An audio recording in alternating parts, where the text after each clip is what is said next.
speaker. He hails from MIMPJ Toastmasters Club and is a current VPE. He is also an accountant, but today he is not going to talk about numbers or something around there. In fact, it's something far off its workspace, something away from the number world to the world of silence.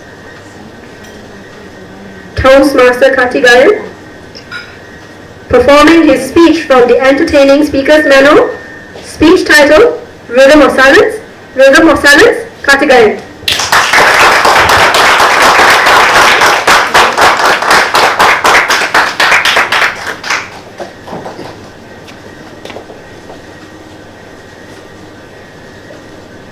It was a Friday afternoon, right after work. I was just coming down and observing the surrounding around me. Cars were moving at a frenzied pace, and there were horns, pom pom, pom pom, and a lot of noises, chaos around me. And then I looked at the people's face. It was full of like a depressed face because they are frustrated by the traffic and so on. And then I looked myself at the mirror. It almost the same face. So I look back. In the recent weeks or so, I was a little overwhelmed with the work. A little bit work in Toastmasters, a little bit work in family and so on. And also doubts about your career, your life and everything. And I knew I need to change. I need a change, or basically break the rhythm. Break the rhythm from the rhythm of chaosness to something else. I personally love traveling, but this time I wanted to do something different. So what I did was, right at that night, I went to my laptop, I quickly signed up for a course. That was one of the things in my checklist, but something that I've been putting off for a long time. That was a 10-day Vipassana meditation course. So basically what it means is that I read through, it says 10 days silence, not too bad, and then it says vegetarian. I'm a vegetarian, so it was a cakewalk for me, so I said, okay, I didn't read much. The straight away signed up, I put it off. And the days rolled, and there it was, day one. And they were explaining the rules. First is, the vegetarian food will be served, and you got to observe complete silence for the duration of 10 days. And see, my phone was taken away, so pretty much our phones, iPads, or every digital items have to be surrendered. And also anything to do with the notes, writing, all has to be surrendered. And they also told me that even communication, you don't look at the people's eye, don't smile, don't acknowledge, you be on your own. That's the message. Seems okay. And then I got to go through the agenda, one by one.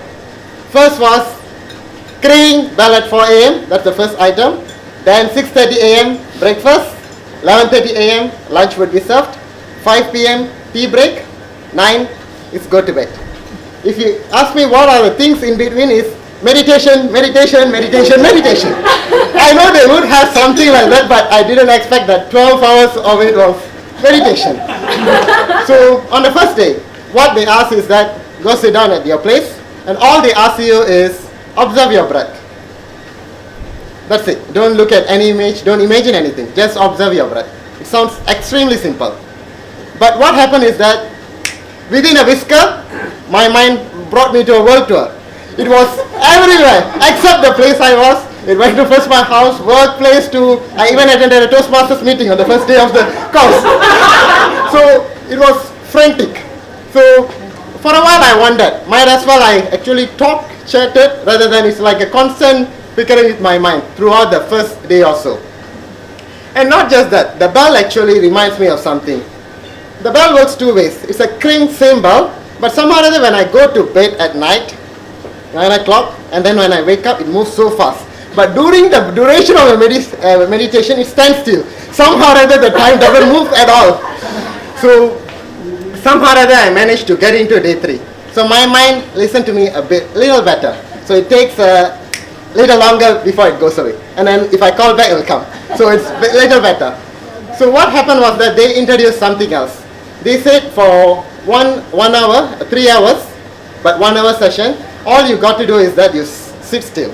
Don't do anything else. Just sit quietly, and you shouldn't move, do anything. So after end of like 55 minutes, I know the master will start with a song kind of thing. So we all close our eyes and then with a full determination you are there. And somehow or other you know time passing by. And they say cannot open eyes, cannot look anywhere. And somehow or other because I know that it should have been 45 minutes or whatever, nothing is coming up. And then you start counting seconds and all those things. By the end of when I hear that song, Sarva Mangala, that's why the song begins, and somehow or other joy will fill your heart. Yes, it's gonna. It's going to change. So somehow or other day 3 and 4 passed on like that. While day 6 and 7, I was a lot more equipped to it. This time I did not to drag my feet out when I received the alarm at 4. It was like I wake up and then the alarm rings. The body gets tuned to it. And you are a little more calmer, the mind actually listens to you a lot better. And at the end of the course, day 10, what they said, now you can actually start talking with one another. But somehow or other, it took me close to an hour to break the silence, because I was far comfortable just being quiet. The entire 10-day passed just by, you would rather, it was so difficult to open up. But slowly you get back into rhythm. But basically what I realized from this break, it's not just the constant fickering with the mind, but basically when you take a step back from your routine life. Every day we are bombarded by all sort of incoming, your phones, emails, now we have 24-hour access. When it's all blocked, it's all within you. I feel rejuvenated and I found a much clearer sense of purpose in terms of what I wanted to do in my life. So I urge all of you, not necessarily attend the 10-day silent meditation, but during your break, allocate some time just for your own self. It could be unique experience that only you'll know it. So that's the only way to break the rhythm of chaos and enjoy the rhythm of silence. Simply because, just like a good speech, they always say pauses are important because that fills. Same thing like a car, when it goes too fast, if you don't put a stop or maintain it well, it will get overheated, it will get spoiled. Same applies to us. So enjoy the break, enjoy the rhythm of silence. Back to you.